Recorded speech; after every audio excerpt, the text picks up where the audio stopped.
Hi, welcome back again to another new video. In the previous video, we have shown you the free version of the GHL for Gravity Farm plugin, and in today's video, we are going to show you the pro version of GHL for GF plugin and as well as the global settings of it.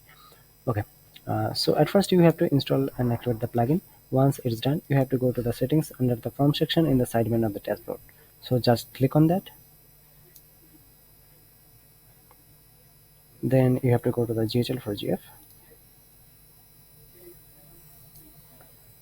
and here you have to put your GHL license key, which you will receive after purchasing our pro plugin. And this is the dummy license key I have already put over there.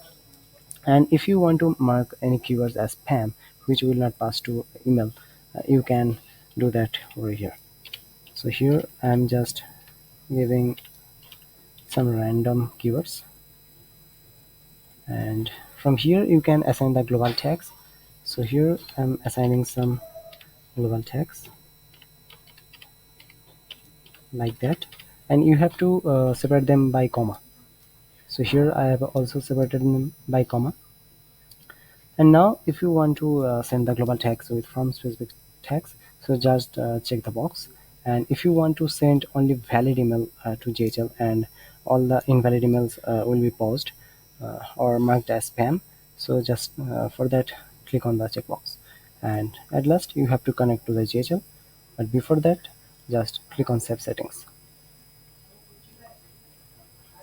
Now just click on connect to GHL and choose your GHL sub account you want to connect. So here I am choosing one GHL sub account and the account is connected. Now just click on save settings. So here it's done, and in this way you can assign the tags as well as the spam keywords, and you can use the global settings of our pro plugin. So if you like our video, don't forget to subscribe our channel, and see you in the next video. Till then, thank you, bye bye.